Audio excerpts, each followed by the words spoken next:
Hi friends, ಎಲ್ಲರಿಗೂ ನಮಸ್ಕಾರ. Welcome to my YouTube channel Rajini's kitchen corner. ನಾನು ನಿಮ್ಗೆ ಹೇಳ್ಕೊಡ್ತಿರೋ ಅಂಥ ರೆಸಿಪಿ ಚಿಕನ್ ಬಿರಿಯಾನಿ. ತುಂಬ ವೆರೈಟೀಸ್ ಚಿಕನ್ ಬಿರಿಯಾನಿ ಮಾಡ್ಬೋದು. ಅದರಲ್ಲಿ ನಾನು ಒಂದು ಥರ ತೋರಿಸ್ಕೊಡ್ತಾ ಇದ್ದೀನಿ. ಅದಕ್ಕೆ ಯಾವುದೆಲ್ಲ ಇಂಗ್ರೀಡಿಯೆಂಟ್ಸ್ ಬೇಕಂತ ನಾವಿಲ್ಲಿ ಮೊದಲು ನೋಡ್ಕೊಳ್ಳೋಣ. ನಾನಿಲ್ಲಿ ಅರ್ಧ kg ಆಗುವಷ್ಟು ಚಿಕನ್ನ ಅರಿಶಿನ ಹಾಕ್ಬಿಟ್ಟು ಚೆನ್ನಾಗಿ ತೊಳೆದು ವಾಶ್ ಮಾಡಿ ಇಟ್ಕೊಂಡಿದ್ದೀನಿ. ಆಮೇಲೆ ನಾನಿಲ್ಲಿ ರುಬ್ಬೋದಕ್ಕೆ ಮಸಾಲೆ ತೋರಿಸ್ತಾ ಇದ್ದೀನಿ. ಅರ್ಧ ಕಟ್ ಪುದೀನ, ಅರ್ಧ ಕಟ್ ಕೊತ್ತಂಬರಿ, ಒಂದು 7ರಿಂದ 8 ಹಸಿಮೆಣಸಿನ್ಕಾಯಿ, 2 ಇಂಚು ಶುಂಠಿ, 2 ಗಡ್ಡೆ ಬೆಳ್ಳುಳ್ಳಿ, ಒಂದು ಮೀಡಿಯಮ್ ಸೈಜ್ ಈರುಳ್ಳಿ, 2 ಟೊಮೆಟೊ ತೊಗೊಂಡಿದ್ದೀನಿ. ನಾನಿಲ್ಲಿ ಪಲಾವ್ ಐಟಮ್ಸ್ ತೋರಿಸ್ತಾ ಇದ್ದೀನಿ. ಎಲ್ಲ ಇದೆ ಇದರಲ್ಲಿ. ಪಲಾವ್ ಎಲೆ, ಮರಾಠಿ ಮೊಗ್ಗು, ಚಕ್ಕೆ, ಲವಂಗ, ಸೋಂಪು, ಶಾಹಿ ಜೀರಾ, ಏಲಕ್ಕಿ ಎಲ್ಲ ಇದೆ. ಆಮೇಲೆ ನಾನಿಲ್ಲಿ ಅರ್ಧ ಸ್ಪೂನ್ ಆಗುವಷ್ಟು ಅರಶಿನ ತೊಗೊಂಡಿದ್ದೀನಿ. ಆಮೇಲೆ ರುಚಿಗೆ ತಕ್ಕಷ್ಟು ಉಪ್ಪನ್ನ ತೊಗೊಂಡಿದ್ದೀನಿ. ಆಮೇಲೆ ಬಿರಿಯಾನಿಗೆ ಮೇಯ್ನ್ ಬೇಕಾಗಿರೋದು ಮೊಸರು. ನೀವು ಯಾವುದೇ ಬಿರಿಯಾನಿ ಮಾಡಿದ್ರು ಮೊಸರು ಹಾಕ್ಬಿಟ್ಟು ಮಾಡಿದ್ರೆ ಅದೊಂದು ಒಳ್ಳೆ ಟೇಸ್ಟ್ ಕೊಡುತ್ತೆ ನಿಮಗೆ ಬಿರಿಯಾನಿಗೆ. ಆಮೇಲೆ ನಾನಿಲ್ಲಿ 1 ಟೇಬಲ್ ಸ್ಪೂನ್ ಆಗುವಷ್ಟು ಗರಂ ಮಸಾಲ ತೊಗೊಂಡಿದ್ದೀನಿ. ನಾನು ಜಾಸ್ತಿ ಇಲ್ಲಿ ಯಾವುದೇ ಸ್ಪೈಸಸ್ನ ಹಾಕ್ಕೊತಾ ಇಲ್ಲ, ಗರಂ ಮಸಾಲ ಮಾತ್ರ ಹಾಕ್ಕೊತಾ ಇದ್ದೀನಿ. ಇದು ಒಗ್ಗರಣೆಗೆ ಅರ್ಧ ಕಪ್ ಆಗುವಷ್ಟು ಎಣ್ಣೆ ತೊಗೊಂಡಿದ್ದೀನಿ. ಎಣ್ಣೆನೂ ಅಷ್ಟೇ ಸ್ವಲ್ಪ ಜಾಸ್ತಿ ಯೂಸ್ ಮಾಡಿ, ಆವಾಗಲೂ ಕೂಡ ಬಿರಿಯಾನಿ ಒಳ್ಳೆ ಟೇಸ್ಟ್ ಬರುತ್ತೆ. ಆಮೇಲೆ ನಾನಿಲ್ಲಿ ಆವಾಗಲೇ ತೋರಿಸ್ತಾ ಇಲ್ವಾ ಐಟಮ್ಸು ರುಬ್ಬೋದಕ್ಕೆ, ಅದೆಲ್ಲ ನೋಡಿ. ನಾನಿಲ್ಲಿ ಇವಾಗ ತೋರಿಸ್ತಾ ಇರೋದು ಶುಂಠಿ, ಬೆಳ್ಳುಳ್ಳಿ, ಈರುಳ್ಳಿ ಪೇಸ್ಟು, ಇದು ಕೊತ್ತಂಬರಿ ಸೊಪ್ಪು, ಪುದೀನ, ಹಸಿಮೆಣಸಿನ್ಕಾಯಿ ಪೇಸ್ಟು, ಇದು ಟೊಮೆಟೊ ಪೇಸ್ಟು. ಇದೇ ಥರ ಎಲ್ಲ ಸಪ್ರೇಟಾಗಿ ನೀವು ಪೇಸ್ಟ್ ಮಾಡಿ ಇಟ್ಕೋಬೇಕು. ಈ ಥರ ಸಪ್ರೇಟಾಗಿ ಪೇಸ್ಟ್ ಮಾಡಿ ಇಟ್ಕೊಂಡ್ರೆ ನಿಮ್ಗೆ ಒಳ್ಳೆ ಬಿರಿಯಾನಿ ಬರುತ್ತೆ. ನೀವು ಕೂಡ ಇದೇ ಥರ ಸಪ್ರೇಟಾಗಿ ಪೇಸ್ಟ್ ಮಾಡಿ ಇಟ್ಕೊಂಡಿರಿ. ನಾನು ಹೇಗೆ ತೋರಿಸಿದ್ದೀನೋ ಅದೇ ಥರ ಪೇಸ್ಟ್ ಮಾಡಿ ಇಟ್ಕೊಂಡ್ರೆ ನಿಮಗೆ ನಾನು ಮಾಡೋ ಥರ ಬಿರಿಯಾನಿ ಬರುತ್ತೆ. ಓಕೆನಾ. ನಾನಿಲ್ಲಿ 2 ಕಪ್ ಆಗುವಷ್ಟು ಸೋನಾ ಮಸೂರಿ ಅಕ್ಕಿನೇ ನೆನೆಸ್ಕೊಂಡು ಇಟ್ಕೊಂಡಿದ್ದೀನಿ. ಇಲ್ಲ ನಿಮಗೆ ನೆನೆಸೋದು ಬೇಡ ಅಂದರೆ ತೊಳೆದು ಕೂಡ ಇಟ್ಕೋಬೋದು. ನಾನಿಲ್ಲಿ ನೆನೆಸಿಟ್ಕೊಂಡಿದ್ದೀನಿ, ಚೆನ್ನಾಗಿ ಬರುತ್ತೆ ಸಾಫ್ಟಾಗಿ ರೈಸು. ನಾನಿಲ್ಲಿ ಕುಕ್ಕರ್ ಇಟ್ಕೊಂಡು ಎಣ್ಣೆ ಕಾದ್ಮೇಲೆ ಅದಕ್ಕೆ ಎಲ್ಲ ಪಲಾವ್ ಐಟಮ್ಸು ಹಾಕ್ಕೊಂಡಿದ್ದೀನಿ.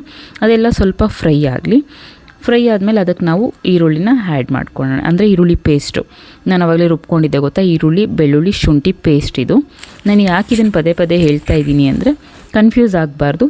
ಇದೇ ಥರ ಎಲ್ಲ ಸಪ್ರೇಟ್ ಪೇಸ್ಟ್ ಮಾಡಿಕೊಂಡೇ ನೀವು ಬಿರಿಯಾನಿ ಮಾಡ್ಕೋಬೇಕು.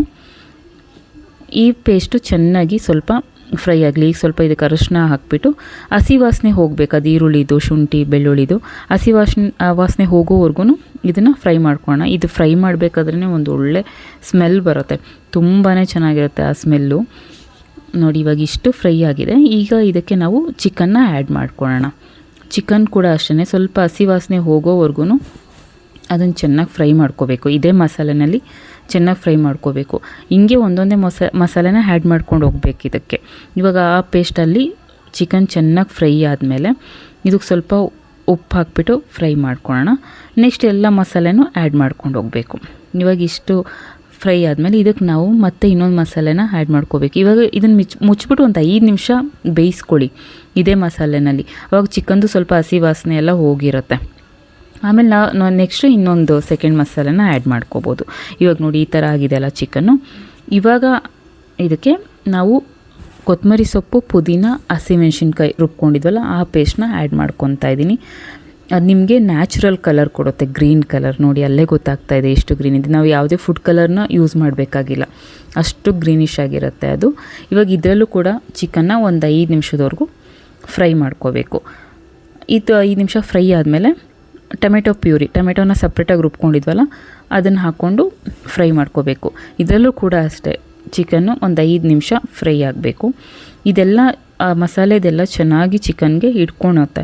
ಆವಾಗ ನಿಮಗೆ ಚಿಕನ್ ತಿನ್ನಬೇಕಾದ್ರೂ ಆ ಫ್ಲೇವರ್ ನಿಮಗೆ ಗೊತ್ತಾಗುತ್ತೆ, ಚೆನ್ನಾಗಿ ಸಿಗುತ್ತೆ. ಬರೀ ರೈಸಲ್ಲಿ ಅಷ್ಟೇ ಅಲ್ಲ, ಚಿಕನಲ್ಲಿ ಕೂಡ ಅದು ಗೊತ್ತಾಗುತ್ತೆ ನಿಮಗೆ. ಇದು ಇವಾಗ ಸ್ವಲ್ಪ ಫ್ರೈ ಆಗಲಿ. ನೋಡಿ ಈ ಥರ ಫ್ರೈ ಆಗ್ತಿದೆ ಅಲ್ಲ, ಈ ಥರ ಎಲ್ಲ ಫ್ರೈ ಆಗಿಬಿಟ್ಟು ಸುತ್ತ ಅದು ಎಣ್ಣೆ ಬಿಟ್ಕೊಳ್ಳುತ್ತೆ. ಆವಾಗ ನಾವು ನೆಕ್ಸ್ಟ್ ಎಲ್ಲದನ್ನು ಆ್ಯಡ್ ಮಾಡ್ಕೋಬೋದು, ಮೊಸರೋದು ಎಲ್ಲ. ಇವಾಗ ಇಷ್ಟೆಲ್ಲ ಚೆನ್ನಾಗಿ ಬೆಂದಮೇಲೆ ನೋಡಿ ಇವಾಗ ಸುತ್ತ ಎಣ್ಣೆ ಬಿಟ್ಕೊಂಡಿದೆ. ನಾನು ಎಣ್ಣೆ ಸ್ವಲ್ಪ ಜಾಸ್ತಿನೇ ಹಾಕ್ಕೊಂಡಿರ್ತೀನಿ, ನೀವು ಕೂಡ ಜಾಸ್ತಿನೇ ಹಾಕ್ಕೊಳ್ಳಿ. ನಾವು ಇದರಲ್ಲಿ ಎಕ್ಸ್ಟ್ರಾ ಯಾವುದು ಫ್ಯಾಟ್ ಅಂತ ಬರಲ್ಲ ಅಲ್ವಾ, ಸೊ ಹಂಗಾಗಿ ಎಣ್ಣೆ ಜಾಸ್ತಿ ಹಾಕ್ಕೊಂಡ್ರೆ ನಿಮಗೆ ಚೆನ್ನಾಗಿರುತ್ತೆ ಟೇಸ್ಟ್. ಇವಾಗ ನಾನು ಇದಕ್ಕೆ ಅರ್ಧ ಕಪ್ಪು ಮೊಸರು ಆ್ಯಡ್ ಮಾಡ್ಕೊತಾ ಇದ್ದೀನಿ. ಜೊತೆಗೆ ಗರಂ ಮಸಾಲ ಕೂಡ ಇವಾಗಲೇ ಹಾಕ್ಕೊತಾ ಇದ್ದೀನಿ. ಇದನ್ನೆಲ್ಲ ಚೆನ್ನಾಗಿ ಮಿಕ್ಸ್ ಕೊಟ್ಕೊಂಡು ಇದಕ್ಕೂ ಕೂಡ ನಾವು ನೀರನ್ನ ಇವಾಗಲೇ ಹಾಕ್ಕೋಬೇಕು. ಅಕ್ಕಿಗಿಂತ ಮೊದಲು ನೀರನ್ನೇ ಆ್ಯಡ್ ಮಾಡ್ಕೋಬೇಕು. ನಾನಿಲ್ಲಿ 2 ಕಪ್ ಅಕ್ಕಿ ತೊಗೊಂಡಿದ್ದೆ ಅಲ್ವಾ, 4 ಕಪ್ ನೀರನ್ನ ಆ್ಯಡ್ ಮಾಡ್ಕೊತಾ ಇದ್ದೀನಿ. ನೀರು ಚೆನ್ನಾಗಿ ಕುದ್ಮೇಲೆ ನಾವು ಅಕ್ಕಿ ಹಾಕ್ಕೋಬೇಕು. ಆವಾಗ ನಿಮಗೆ ರೈಸ್ ಸಪ್ರೇಟು ಮಸಾಲೆ ಸಪ್ರೇಟು ಆಗೋದಿಲ್ಲ, ಅವಾಗೆಲ್ಲ ಹೊಂದ್ಕೊಂಬರುತ್ತೆ. ಇವಾಗ ನೀರು ಹಾಕಿಬಿಟ್ಟು ಚೆನ್ನಾಗಿ ಕುದಿಯೋದಕ್ಕೆ ಬಿಡೋಣ. ಇದು ಚೆನ್ನಾಗಿ ಕುದ್ಮೇಲೆ ನಾವು ಅಕ್ಕಿನ ಆ್ಯಡ್ ಮಾಡ್ಕೋಬೇಕು. ಇದನ್ನು ಮಾತ್ರ ಟಿಪ್ಸ್ ಅಂತ ತಿಳ್ಕೊಳ್ಳಿ. ನೀವು ಪಲಾವ್ ಆಗಲಿ ಟೊಮೆಟೊ ಬಾತ್ ಆಗಲಿ ಏನೇ ಮಾಡಿದ್ರು ಅಷ್ಟೇ ಇದೇ ಥರ ಮಾಡಿ. ಇವಾಗ ನೀರು ಕುದೀತಾ ಇದೆ ನೋಡಿ, ನಾನು ಅಕ್ಕಿ ಹಾಕ್ಕೊತಾ ಇದ್ದೀನಿ. ಅಕ್ಕಿ ಹಾಕ್ಕೊಂಡು ಕೂಡ ಒಂದೆರಡು ಕುದಿಯೋದಕ್ಕೆ ಬಿಡಬೇಕು. ಅಕ್ಕಿ ಹಾಕಿದ್ಮೇಲೆ 2 ಕುದಿ ಕುದಿದ್ರೆ ನಮಗೆ ರೈಸು ಮತ್ತು ಮಸಾಲೆ ಎಲ್ಲ ಬೆರ್ಕೊಂಡು ಚೆನ್ನಾಗಿ ಬಿರಿಯಾನಿ ಬರುತ್ತೆ. ಇಲ್ಲಾಂದರೆ ರೈಸ್ ಸಪ್ರೇಟು ಮಸಾಲೆ ಸಪ್ರೇಟ್ ಆಗಿಬಿಡುತ್ತೆ, ಆವಾಗ ಚೆನ್ನಾಗಿರೋದಿಲ್ಲ. ಇವಾಗ ನೋಡಿ, ಇವಾಗ ಕುದೀತಾ ಇದೆ ಅಲ್ಲ, ಇವಾಗ ಒಂದೆರಡು ನಿಮಿಷ ಕುದಿಯೋದಕ್ಕೆ ಬಿಡಿ. ಹಾಗೇ ಆವಾಗ ಚೆನ್ನಾಗಿ ಹೊಂದ್ಕೊಂಡಿರುತ್ತೆ ಎಲ್ಲ. ಹಾಗೆಯೇ ಕುಕ್ಕರ್ ಲಿಡ್ನ ಮುಚ್ಚಿಬಿಟ್ಟು, ನಾನಿಲ್ಲಿ ನೋಡಿ ಈ ಥರ ಕುದೀತಾ ಇದೆ ಅಲ್ಲ, ಈ ಥರ ಟೈಮಲ್ಲಿ ಕುಕ್ಕರ್ ಲಿಡ್ನ ಮುಚ್ಚಿಬಿಟ್ಟು 3 ವಿಷಲ್ ಕೂಗಿಸಿ. ಇವಾಗ 3 ವಿಷಲ್ ಆದಮೇಲೆ ನಾನು ಓಪನ್ ಮಾಡಿದ್ದೀನಿ ನೋಡಿ, ಬಿರಿಯಾನಿ ಈ ಥರ ಆಗಿದೆ, ತುಂಬಾ ಚೆನ್ನಾಗಿರುತ್ತೆ ನೋಡಿ. ಇವಾಗ ರೆಡಿಯಾಗಿದೆ. ಇದನ್ನು ಇವಾಗ ಸರ್ವಿಂಗ್ ಪ್ಲೇಟ್ಗೆ ಸರ್ವ್ ಮಾಡ್ಕೊಳ್ಳೋಣ. ಎಲ್ಲ ಚೆನ್ನಾಗಿ ಕಲಿಸ್ಕೊಂಡು, ನೀವು ಬೇಕಂದರೆ ಇದಕ್ಕೆ ಮೊಟ್ಟೆ ಬೇಯಿಸ್ಕೊಳ್ಳಿ, ಇಲ್ಲ ಮೊಸರು ಬಜ್ಜಿ ಮಾಡ್ಕೊಳ್ಳಿ. ಇವಾಗ ನೋಡಿ ಈ ಥರ ಬಿರಿಯಾನಿ ಬಂದಿದೆ. ಮನೆಯಲ್ಲಿ ಮಾಡಿಕೊಂಡು ಹೇಗಿತ್ತು ಅಂತ ನನಗೆ ಕಮೆಂಟ್ ಮಾಡಿ. ವಿಡಿಯೋ ನೋಡಿದ್ದಕ್ಕಾಗಿ ಎಲ್ಲರಿಗೂ ಧನ್ಯವಾದಗಳು. Thank you.